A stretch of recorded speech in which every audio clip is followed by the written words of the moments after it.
एक परेशान आदमी की कहानी। आनंद एक बहुत ही साधारण आदमी था। उसका एक अच्छा खासा परिवार और एक नौकरी थी, लेकिन पिछले कुछ दिनों से वह काफी परेशान रहने लगा था।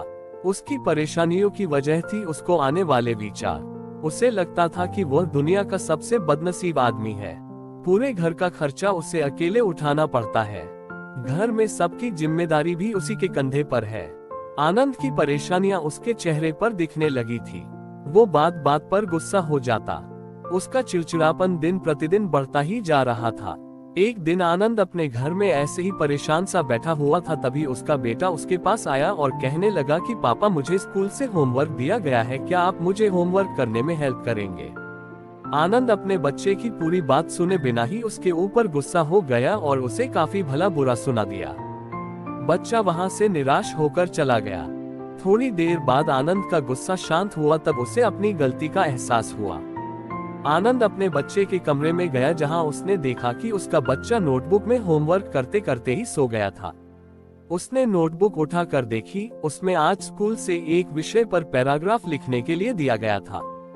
विषय कुछ ऐसा था, ऐसी चीजें जो पहले बुरी लगती है लेकिन होती अच्छी हैं। बच्चे ने एक कुछ पैराग्राफ उस विषय पर लिख लिए थे।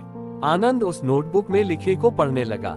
बच्चे ने कुछ इस तरह से लिखा था, मैं उन परीक्षाओं का धन्यवाद करना चाहूंगा जो पहले मुझे बहुत बुरी लगती थी, लेकिन बाद में मुझे समझ आया उसके बाद ही वेकेशन आता है। मुझे बीमारी में खाए जाने वाली सभी कड़वी दवाइयों से नफरत थी, लेकिन बाद में मैं समझ पाया कि उन्हीं दवाओं की वजह से मैं स्वस्थ हो पाता था और बाकी सभी चीजों का मजा ले पाता था। सुबह सुबह बजने वाला अलार्म मुझे अच्छा नहीं लगता था, लेकिन मैं बाद में समझ पाया उसी अलार्म की वजह से मुझे सुबह जल्दी उठने की आदत लगी और वही अलार्म ही मुझे जिंदा होने का एहसास दिलाता है।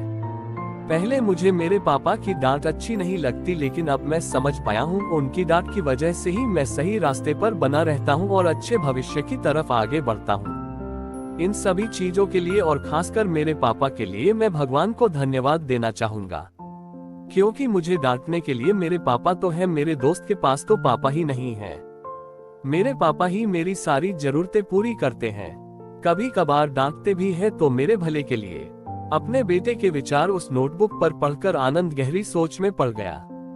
बेटे के लिखे हुए विचार उसके दिमाग में घूमने लगे। उसे लगा जैसे वह कई दिनों से किसी गहरी नींद में सो रहा था और यह नोटबुक पढ़ने से उसकी नींद खुल गई हो। आनंद ने पेन और नोटबुक ली और अपने विचार लिखना शुरू किए। आनंद ने लिखा कि मुझे अपने घर का सारा खर्च उठाना पड़ता है, इसका मतलब है मेरे पास एक बहुत अच्छा घर है और नौकरी भी, यह उन लोगों से कहीं बेहतर है जिनके पास घर या नौकरी नहीं है। सबकी जिम्मेदारी मुझे निभानी पड़ती है, इसका मतलब है मेरे पास अपना एक परिवार है। मतलब मैं उन सभी लोगों से ज्यादा खुश नसीब हूँ जो अकेले या अनाथ हैं। आनंद ऐसे ही एक के बाद एक अपनी सारी परेशानियां लिखता गया और उन परेशानियों का दूसरा पहलू जो कि पूरी तरह पॉजिटिव था। ये सब करने के बाद उसका मन और दिमाग बिल्कुल हल्का हो गया। उसे लगा जैसे जिन्हें वो परेशानी समझ रहा था वो कोई परेशानियां थी ही नहीं। दोस्तों, हम में से कई लोग अपने जीवन में घटने वाली हर घटना को नकारात्मक दृष्टि से देखते हैं और हमेशा दुखी रहते हैं।